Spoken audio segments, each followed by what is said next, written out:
One season, that is. That's weird and wonderful. Wow. National pastime. Pretty impressive. Yeah, great play. Hey, glad the Dodgers got talk their some football fantasy now. draft.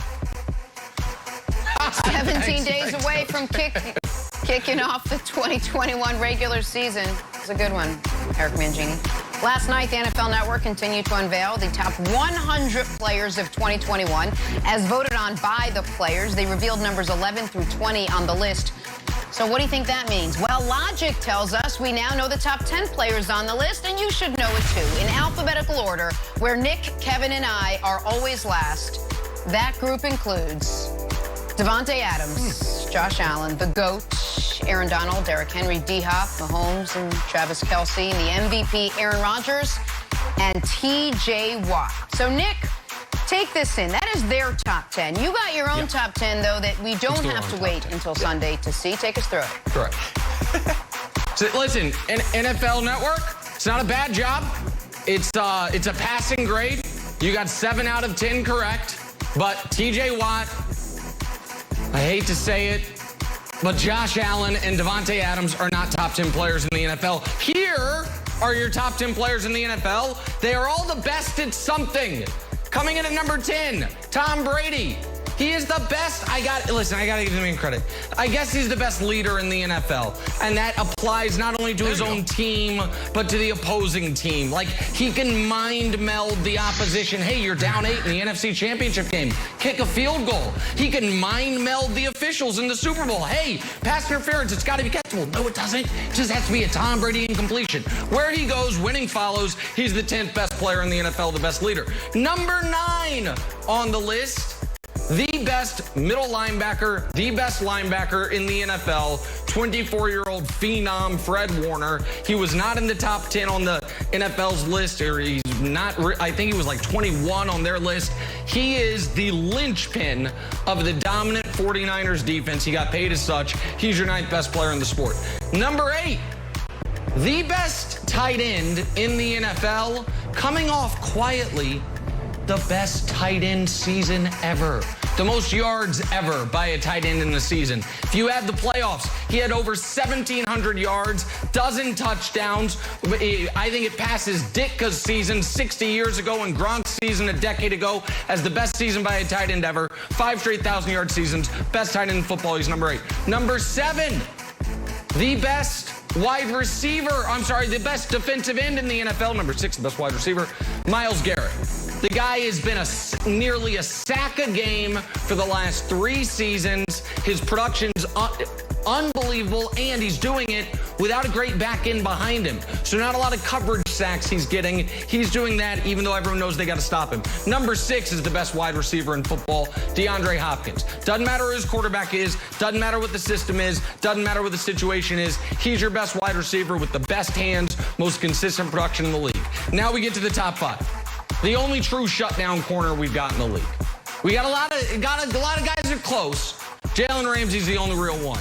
After week 1 last year, my guy allowed 24 catches on the season. 11 games held the opposing receiver to 25 or fewer yards. He's the best corner in football. Number 4, the best quarterback in the NFC, Aaron Rodgers. The guy's got no holes in his game, seems totally at peace with where he's at. Dominant last year, expecting to be dominant again this year, and now your top 3 players in the league. Number 3, I think he's a little underrated, Derrick Henry. I thought he couldn't duplicate what he did in 2019. Instead, he was 30% better. He is single-handedly bringing back the value of a true running-only running back. Oh, you guys want to catch 100 balls. You want to be able to go out in the slot. How about I just pound you with my fist repeatedly? That's what Derrick Henry does, 3rd best player in the sport. 2nd best player in the sport. I think he's overtaken J.J. Watt as the best defensive player of his era. What Watt did in the early part of this decade, I don't know if anyone will ever be at that level for 3 years.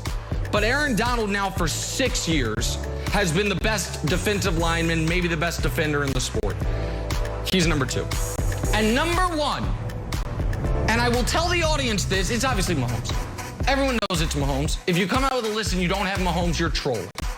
But on this list, would you believe Patrick Mahomes, not only has he never been number 1 on this list, he's never been top 3 on this list, which is why the list I'm giving you is obviously superior to the one the NFL is going to give you, because never been top 3? Oh, Mahomes, most talented quarterback of all time, never been top 3. Okay, good, smart. Yeah, we like that. He's the best player in the league. Everyone knows he's the best player in the league. You wouldn't trade him for Donald, Henry, and Ramsey. He's the most valuable guy in football. He's number 1. There it is. That's your top 10.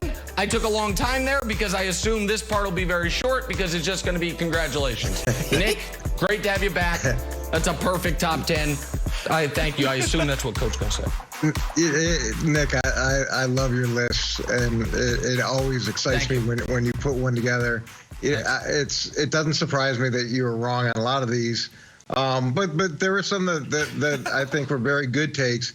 I love the Fred Warner addition to the top 10. I agree that his impact has been incredible, and I think he's worthy of being in this list.